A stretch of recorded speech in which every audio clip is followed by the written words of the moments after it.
Welcome sa Dries TV. Kung interesado ka sa ganitong news, huwag kalimutang isubscribe ang ating YouTube channel. Maraming salamat! Welcome back again sa ating YouTube channel mga kakimpaw, and sa update natin ito, ang pag-uusapan natin ay tungkol sa mga importanteng ganap kina Kim and syempre kay Paolo Avellino. So pag-uusapan natin sa update na to ay may kaugnayan nga po mga kakimpaw sa paglalasing ni Paolo Avellino at sa pagkawindang ni Chinita Princess sa malaking pagbabago ni Paolo. Ano kaya ang meron dito mga kakimpaw? Yan ang pag-uusapan at aalamin natin mamaya. Pero bago pang lahat, maraming salamat po sa inyong patuloy na pagsuporta at pagsubaybay sa mga daily update natin.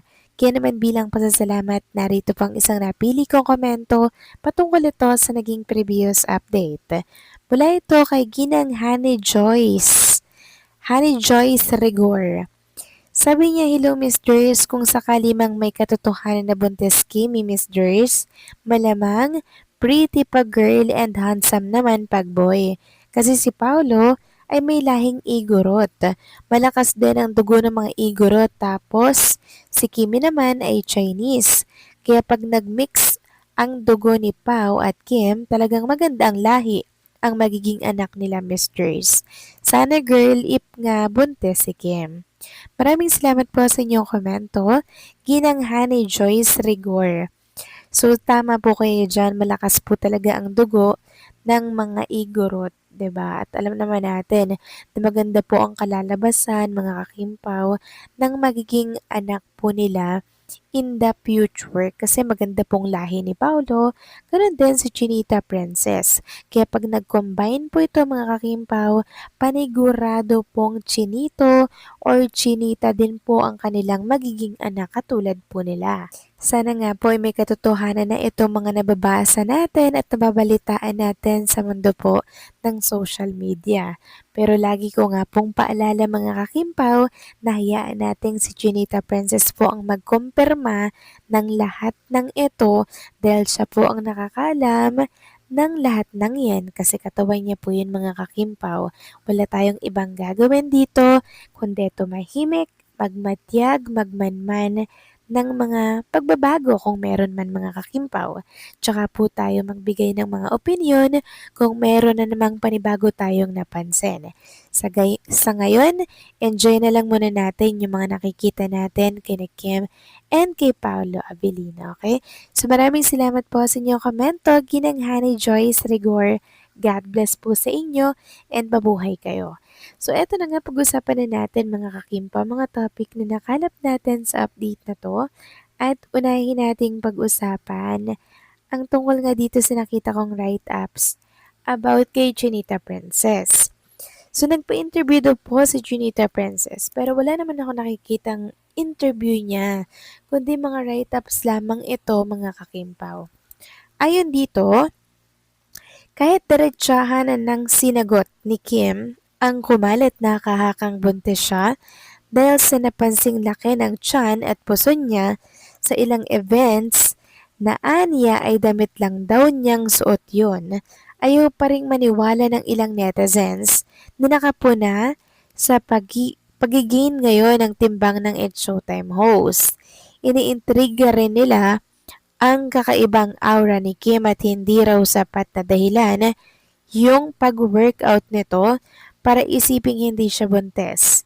Dahil kahit naman daw buntis, ay pwede pa ring magbuhat tulad ng ginawa noon nila Iya Bilianya at Iza Calzado. Pero hindi naman nito dininay na boyfriend si Paula Avellino maging ang napapabalitang ikinasal na sila sa USA. Paano naman ako maniniwalang hindi buntis si Kim? Kundi siya buntis courtesy of Paolo Avellino, dapat ang sagot niya, paano naman ako mabubuntis kung wala naman akong boyfriend? O diba, chika pa ng isang showbiz insider na nakausap namin. May tama siya. Say mo dyan, Kim Chu. So, ayan po yung nilalaman ng isang write-ups mga kakimpaw. So, yun daw po yung dapat na sagot ni Chinita Princess. Paano daw siya mabubuntis? wala naman daw siyang boyfriend mga kakimpaw. Pero sa halip na yun yung sagot, hindi po yan ang sinabi ni Chinita Princess mga kakimpaw. So meaning talagang ito'y pagkukumpirma mga kakimpaw na talagang sila ay merong relationship ni Paolo. Samantalang pag-usapan naman natin ang tungkol naman dito mga kakimpaw, dito po sa napapabalitang paglalasing or pag-iinom ni Paolo. So nag-viral po kasi sa mundo ng ex, ito pong video ni Paolo Avellino na kung saan ay pinakita niya nga po yung iniinom niya na Red Horse. Pero ito mga kakimpaw ay matagal na. Malaki na po ang pinagbago ni Paula Avellino simula po nang si Kim Cho po ay dumating sa kanyang buhay.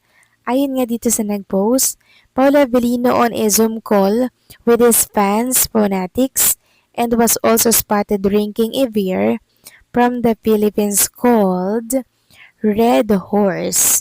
Then may nag-repost, sabi niya, super layo ng Paula Avellino noon sa ngayon. Good job kasi sobrang laki nga po ng kanyang pinagbago.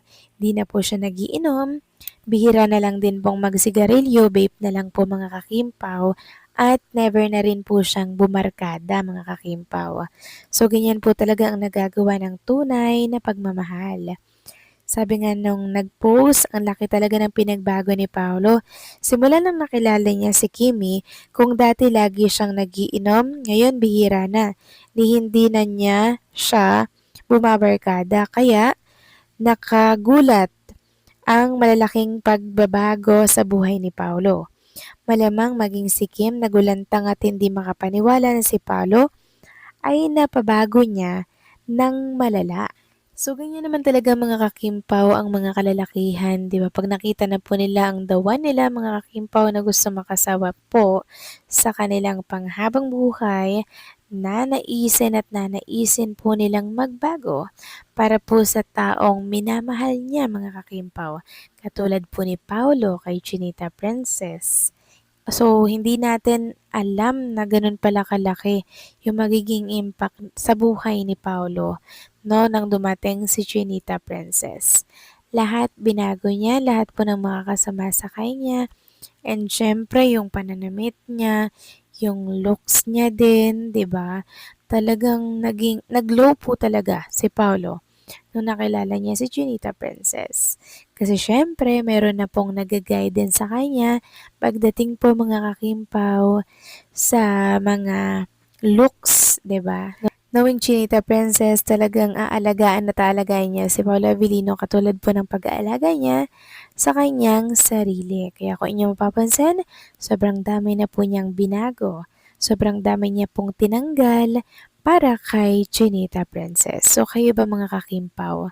Anong masasabi ninyo dito? Please comment down below.